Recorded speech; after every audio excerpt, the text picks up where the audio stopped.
Seandainya hutan yang teduh merimba harus ditebas pepohonannya, bagaimana kita membayar kembali pada bumi yang menumbuhkannya. Seandainya pohon harus ditebang juga, pilih yang tua, tumbuh bekas. Hutan ini adalah tumpuan bagi masyarakat untuk dimanfaatkan hasilnya bagi sumber penghidupan mereka. Pohon yang ditebang berasal dari kebunnya sendiri. Kayu ini digunakan untuk keperluan membangun rumahnya maupun untuk dijual.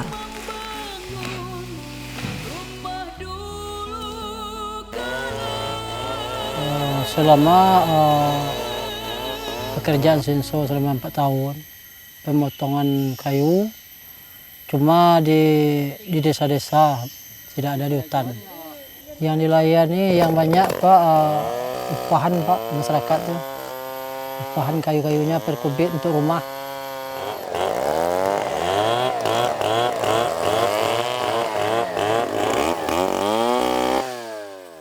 Kalau memang itu kayu betul-betul dimanfaatkan untuk bikin perumahan, untuk lokal, kenapa nggak diizinkan? Sedangkan itu kan pada umumnya kan pertumbuhan kayu yang ditebang di masyarakat, kan pada umumnya kan di ladang-ladang mereka gitu loh. Jadi sehingga dicek di lapangan, diberikan berapa kalau kenanya kewajiban kita terhadap pemerintah. Untuk bayar IHH-nya, apa istilahnya untuk dana reboisasinya berapa, kita bayar. Jadi sehingga dari segi pemerintahan juga itu juga masuk income-nya. Yang masyarakat juga senang kerja, nggak kayak dihantuin apa Pak ya. Dihantuin petugas. Jadi sekarang jadi kita kerja untuk bikin betul-betul di pondok, tapi seolah-olah kita kayak dikejar-kejar apa ya, kayak orang mau mencuri gitu loh. Saat ini hutan di Indonesia memiliki 10% dari luas hutan di dunia. Dengan luas keseluruhan yang masih tersisa pada tahun 2009 adalah sekitar 138 juta hektar. Dan hanya 43 juta hektar yang masih alami. Kerusakan hutan pertama disebabkan karena perluasan perkebunan, pertanian maupun pertambangan. Kedua, akibat penebangan liar, dan ketiga, karena kebakaran hutan. Hasil hutan masih tetap menjadi tumpuan masyarakat sekitar untuk dikelola dan dimanfaatkan. Apabila pengelolaan hutan masyarakat dilakukan secara bijak, maka keaslian hutan dapat dipertahankan, dan masyarakat lokal dapat memanfaatkan hasil non-kayu yang tersedia melimpah. Hasil hutan berupa kayu adalah permasalahan yang sering diperdebatkan. Namun, sampai saat ini, laju kerusakan hutan sekitar 1,8 juta hektar per tahunnya masih tetap terjadi. Apabila hasil kayu hanya dimanfaatkan oleh masyarakat sekitar dan tidak untuk kebutuhan masyarakat luar, tentunya kerusakan hutan tidak akan separah yang terjadi saat ini. Pemanfaatan kayu oleh masyarakat sekitar yang memiliki potensi hutan sudah dimanfaatkan sejak zaman nenek moyang kita. Ini terbukti dengan adanya bangunan-bangunan tradisional di berbagai wilayah di Indonesia. Bangunan-bangunan tradisional ini sudah terbukti tahan terhadap guncangan gempa. Melihat kerentanan negara kita terhadap gempa bumi, maka salah satu rekomendasi bangunan masyarakat yang aman gempa adalah rumah semi kayu.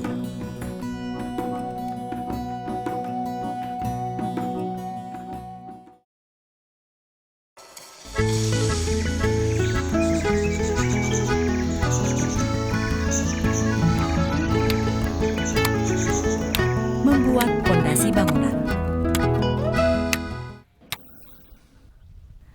Pasanglah papan bauplang sebagai panduan lokasi bangunan dan ketinggian bangunan.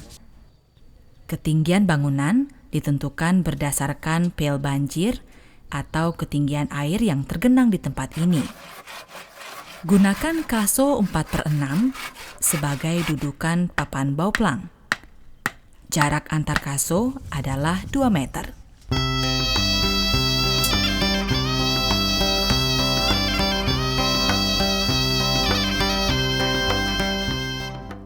Lakukan pengukuran ketinggian dengan menggunakan selang air.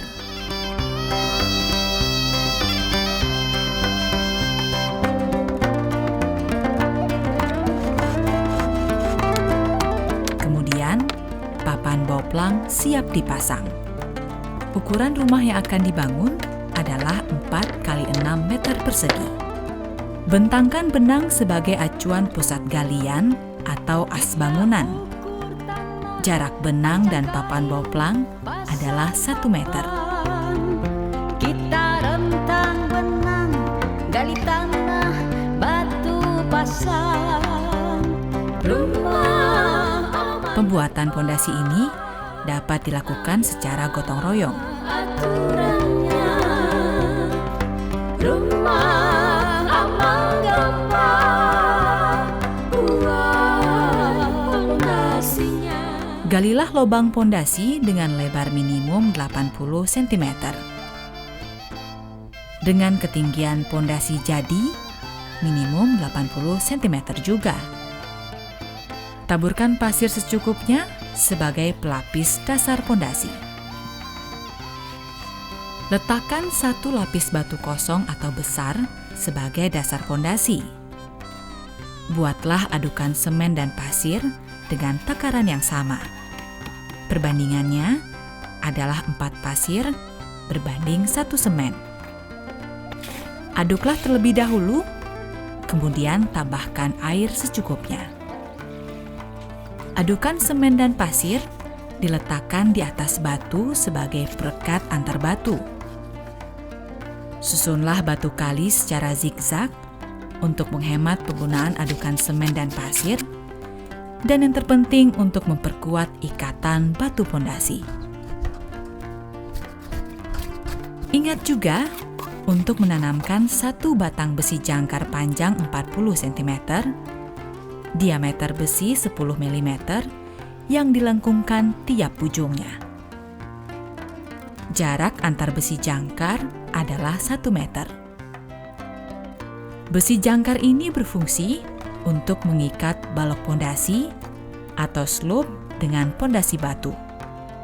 Ukuran pondasi, lebar dasar 60 cm, tinggi kira-kira 60 cm, lebar bagian atas sekitar 30 cm, sepanjang galian pondasi rumah. Setelah selesai, tunggulah pondasi mengeras beberapa hari, sambil mempersiapkan rangkaian besi untuk slope dan tulangan kolom. Ada aturannya.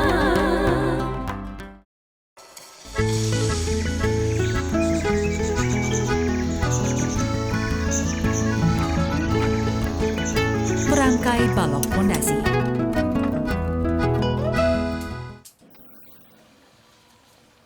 Tulangan yang digunakan untuk balok pondasi maupun kolom berdiameter 10 mm. Untuk balok pondasi, buatlah bagel berdiameter 8 mm dengan ukuran 10 cm dikali 15 cm. Ujung-ujung bagel dibengkokkan 135 derajat agar bagel ini mengikat tulangan balok. Pada tiap ujung tulangan, sisakan besi sepanjang 48,5 cm untuk dibengkokkan. Bengkokan pertama adalah 6 cm, bengkokan kedua adalah 40 cm atau 40D. Masukkan bagel ke dalam tulangan balok pondasi. Tempatkan bengkokan bagel secara zigzag agar kekuatan ikat bagel tersebar secara merata sepanjang balok pondasi. Ikatlah bagel dengan tulangan balok pondasi. ujungnya tak ada yang lepas, semua saling mengikat.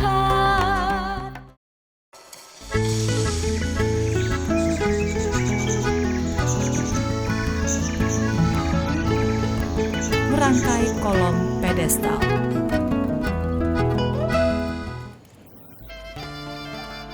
Kolom pedestal berfungsi sebagai alas balok kolom kayu.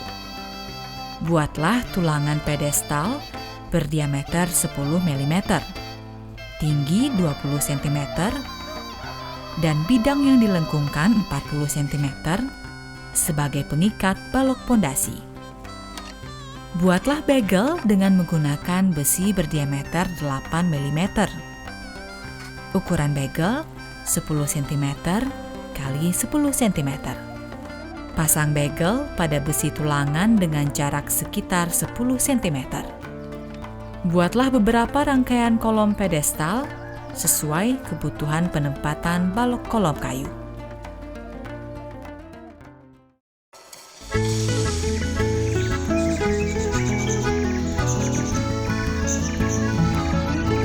Memasang balok pondasi dan kolom pedestal.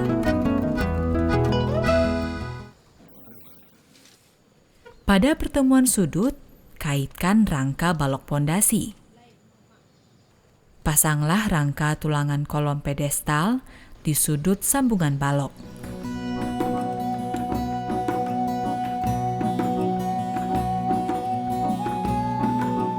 Pada sambungan tengah, kaitkan juga antar rangka balok pondasi dengan tulangan kolom pedestal. Besi-besi ini diwarnai untuk memperjelas hubungan masing-masing ikatan balok pondasi dan kolom pedestal. Buatlah tahu beton dengan ukuran 5 cm kali 5 cm dengan ketebalan 2,5 cm.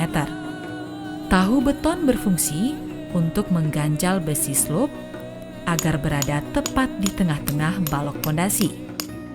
Siapkan plat baja ukuran 4,40 mm berbentuk U. Panjang besi jangkar adalah 40 cm dan dilengkungkan 135 derajat pada bagian ujungnya sebagai pengikat pondasi.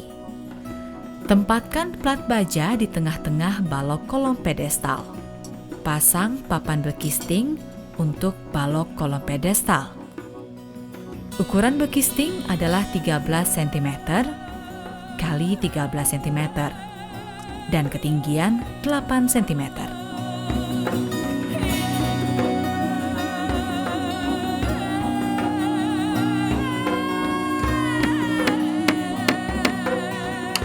Pasanglah papan acuan balok pondasi dengan ukuran 15 cm kali 20 cm.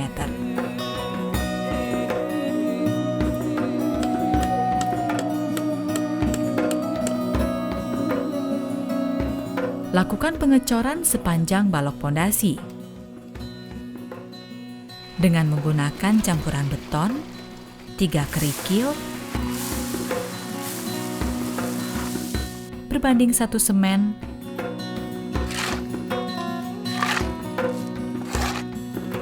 berbanding 2 pasir,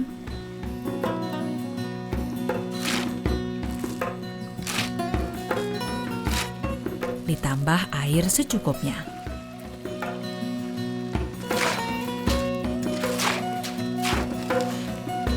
Begitu pula dengan balok kolom pedestal dan sekeliling besi jangkar.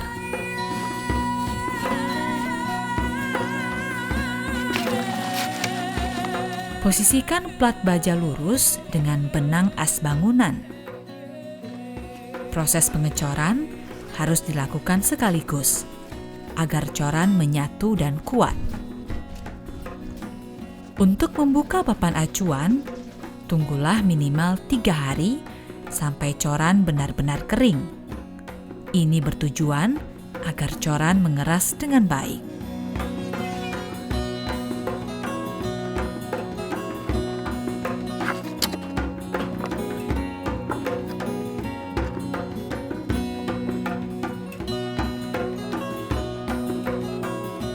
Lakukan penyiraman secara berkala untuk menghindari rapuhnya beton akibat panas matahari.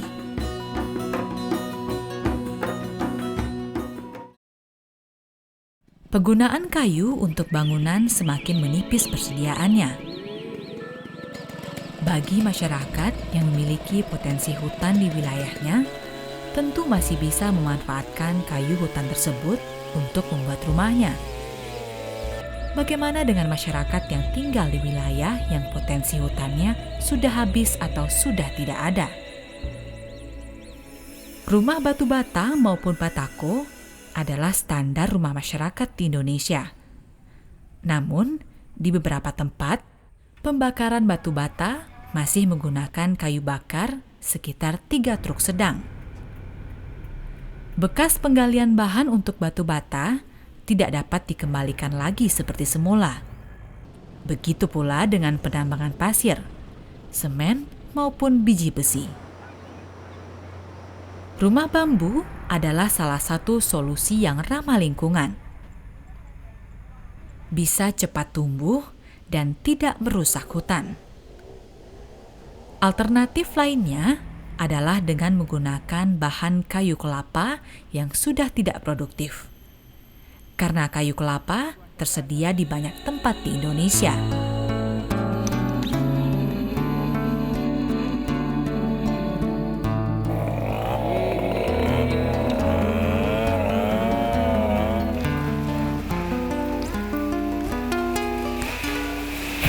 Dalam film ini, bangunan semi kayu untuk rumah yang aman gempa menggunakan bahan dari kayu kelapa.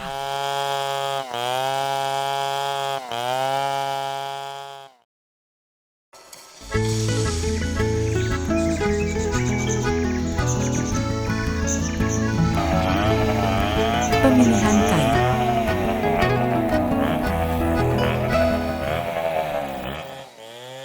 Serat kayu kelapa terputus-putus sehingga tidak cukup kuat untuk menahan beban yang berat. Berbeda dengan jenis kayu konvensional untuk bangunan yang memiliki serat menyatu dari pangkal sampai ke ujung atasnya. Namun, kelemahan ini dapat diperbaiki dengan melakukan pengolahan maupun pemilihan kayu kelapa yang benar. Lakukan pemilihan kayu kelapa yang sudah tua atau yang sudah tidak produktif lagi.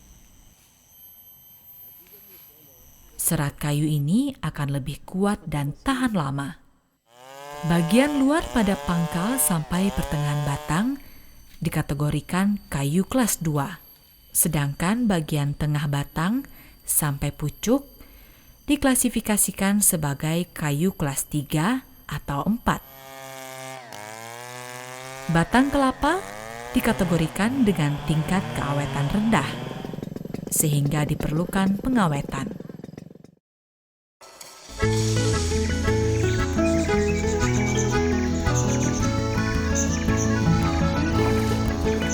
Pengawetan kayu kelapa.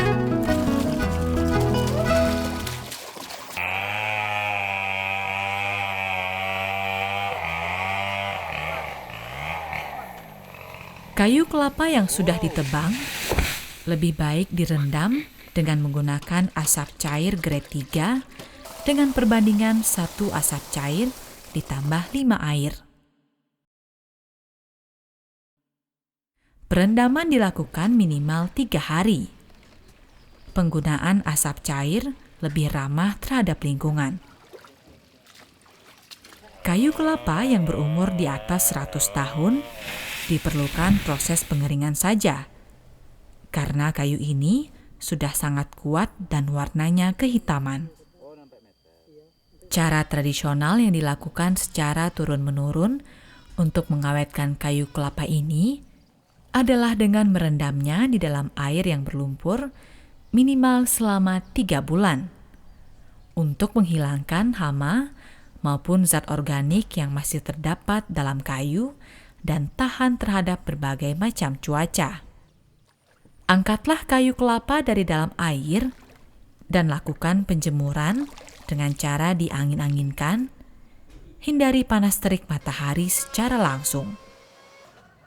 Setelah melalui proses pengeringan, maka batang kayu siap untuk digunakan.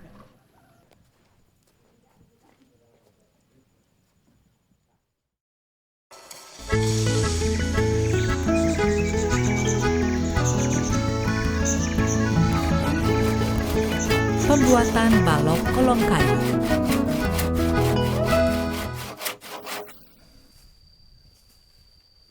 Untuk kebutuhan tiang bangunan, pilihlah kayu kelapa yang sudah berumur lebih dari 100 tahun. Gunakan balok 12 cm kali 12 cm yang telah diketam atau dihaluskan terlebih dahulu. Buatlah lubang pada bagian atas untuk memasukkan balok lintel atau balok melintang atas. Rangkailah terlebih dahulu balok kolom, kuda-kuda, lintel maupun balok siku sebelum didirikan. Buatlah lubang pada masing-masing bagian kayu yang akan dipasang.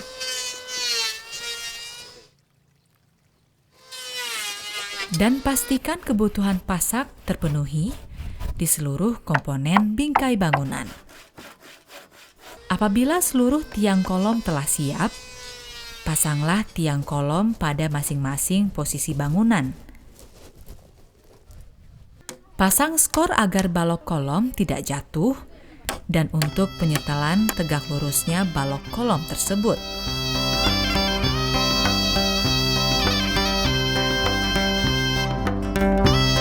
Lalu, pasanglah balok lintel dengan menggunakan kayu 6/12.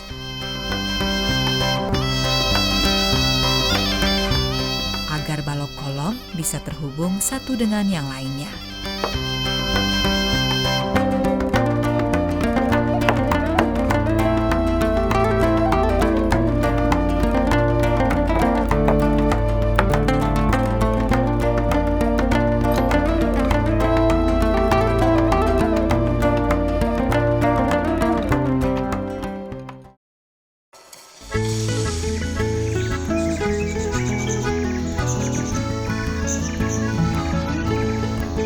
Pembuatan rangka atap.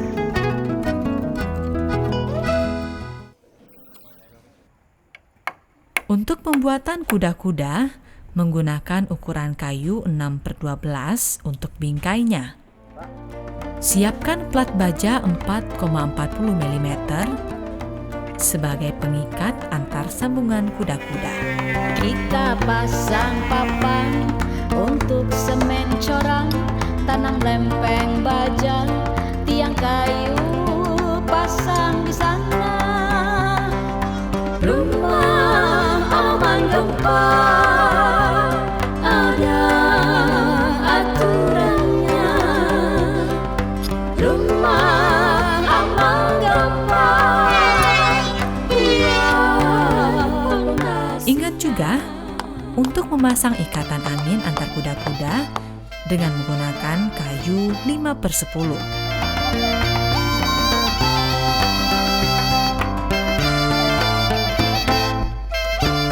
Pasang juga balok kuda-kuda pada bagian atas dengan menggunakan kayu 6/12 sebagai dudukan puncak atap. Gording kayu 5/10 untuk atap dapat dipasang sepanjang kuda-kuda dengan menggunakan penumpu gording.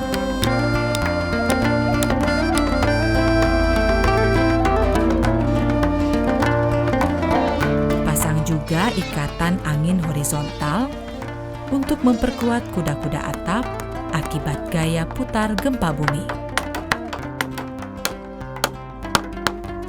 Pasanglah balok lintel bawah. Jarak antar balok lintel adalah 55 cm.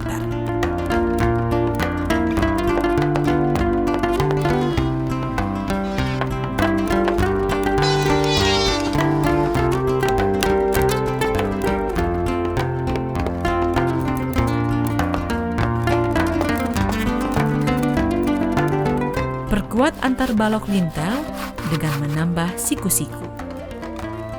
Kayu untuk siku menggunakan kayu 6/12. Pasanglah di setiap pertemuan balok kolom dan balok lintel. Gempa, aman gempa.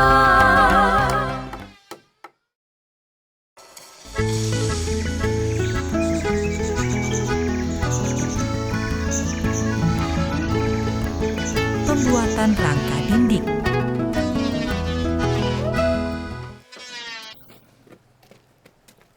Tentukan terlebih dahulu di mana letak jendela maupun pintu rumah. Bingkai untuk jendela, lubang angin maupun pintu rumah bisa menjadi salah satu bagian dari perkuatan dinding. Untuk mencapai hasil yang rata pada pemasangan dinding kayu, di bagian dalamnya perlu dipasang kayu 5/7 sebagai kerangka penahan dan tempat pemakuan papan dinding. Ukuran bingkai kayu ini disesuaikan dengan luas dinding bangunan. Tinggi rangka bagian bawah sekitar 90 cm dari batas pasangan batu bata yang telah direncanakan. Lakukan pemakuan pada setiap pertemuan bingkai kayu. Gunakan paku ukuran 7,5 cm dan 10 cm.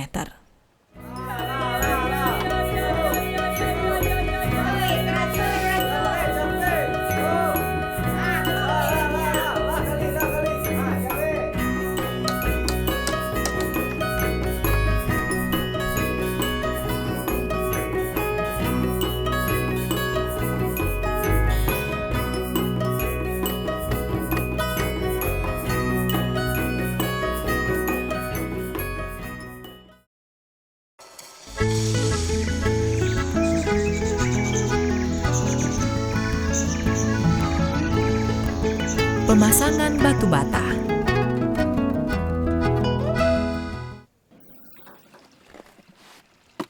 Siapkan adukan 4 pasir berbanding 1 semen sebagai perekat batu bata. Ditambah air secukupnya.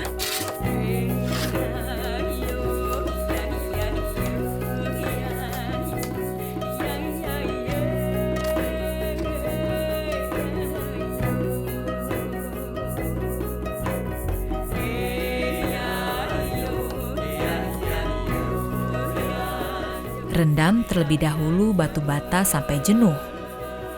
Karena batu bata yang jenuh tidak akan menyerap kandungan air pada campuran semen dan pasir. Sehingga daya rekat campuran semen dan pasir lebih kuat mengikat antar batu bata.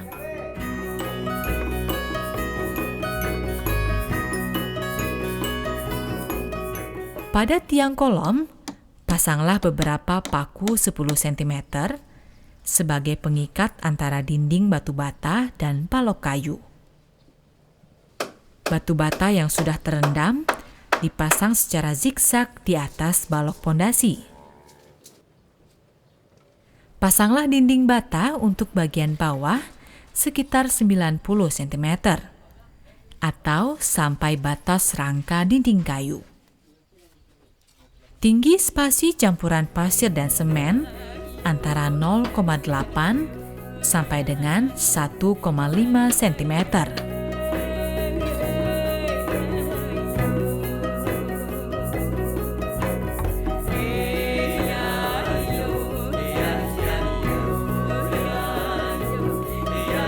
Pasanglah kawat anyam berdiameter 1 mm dengan luas lubangnya sekitar 5 mm kali 5 mm. Kawat anyam berfungsi untuk memperkuat dan mengikat dinding batu bata dan balok tiang. Lebar kawat anyam masing-masing sisi sekitar 50 cm.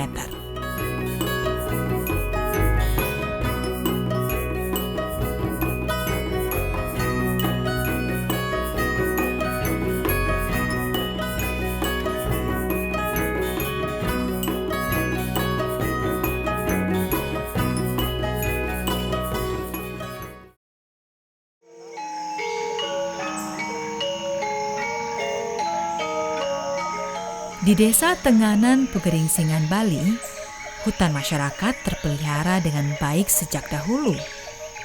Masyarakat memanfaatkan hasil hutan sesuai dengan kebutuhannya dan diatur oleh peraturan secara adat. Sebelum aturan lingkungan hidup dan undang-undang kehutanan, di mana Tenganan Pegeringsingan sudah memiliki aturan yang sudah sejak dulu yang diwarisi oleh leluhur kami. Di samping itu ada pengaturan, tidak boleh artinya menebang kayu tidak untuk peruntukannya. Kemudian kalau menjarangkan itu ada aturannya, tetap dilaporkan, tetap diadakan oleh pemeriksaan oleh ketiga utusan desa, tapi bukan kita yang menentukan utusan inilah yang menentukan yang kayunya yang mana menurut pengapih itu penjarangan. Kalau terjadi pelanggaran terhadap penebangan, dia harus membayar denda kepada desa.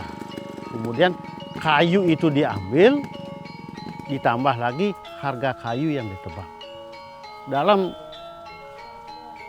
pengaturan beberapa buah-buahan, yaitu durian, pangi, kemiri, dehep, 4 buah-buahan ini tidak boleh dipetik oleh pemiliknya. Baik itu milik desa, kemudian milik pribadi. Tidak boleh.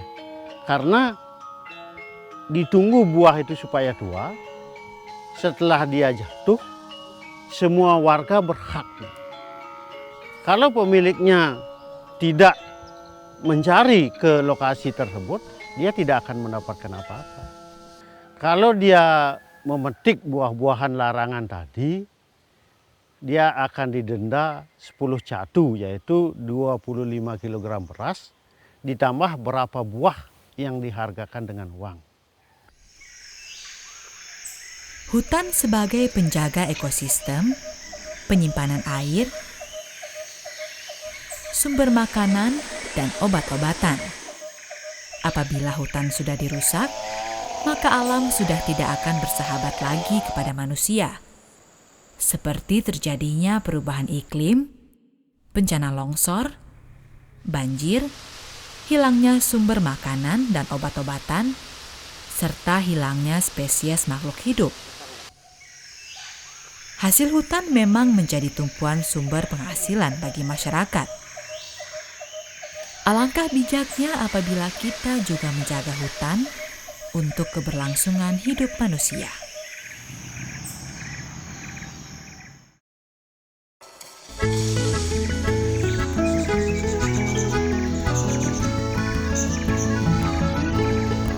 Pembuatan dinding kayu.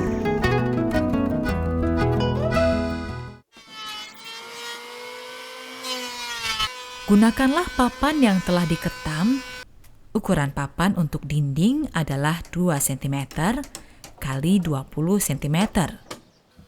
Terdapat 2 cara umum yang digunakan dalam memasang dinding papan, yaitu pertama dengan cara pemasangan tumpuk. Papan dipasang pada rangka dinding, dimulai dari bagian bawah sampai ke atas.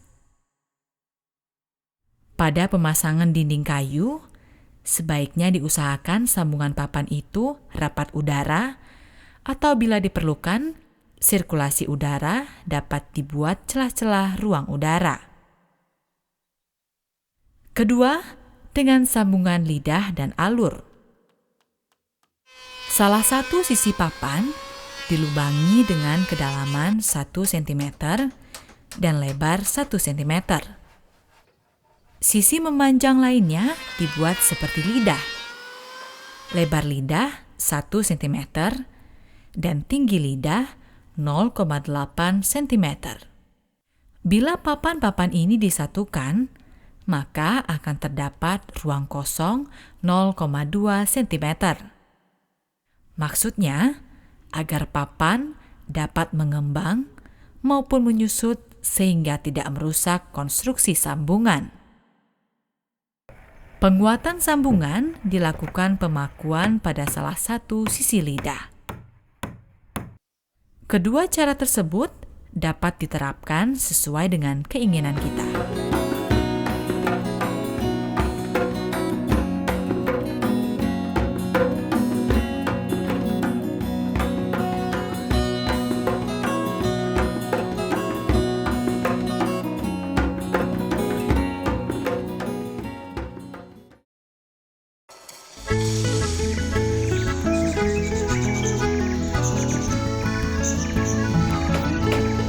Pemasangan atap rumah.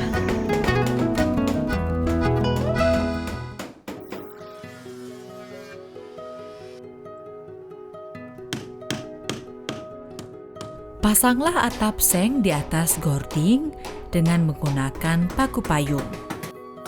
Bangunan akan lebih aman terhadap gempa apabila pada bagian atas dibuat lebih ringan.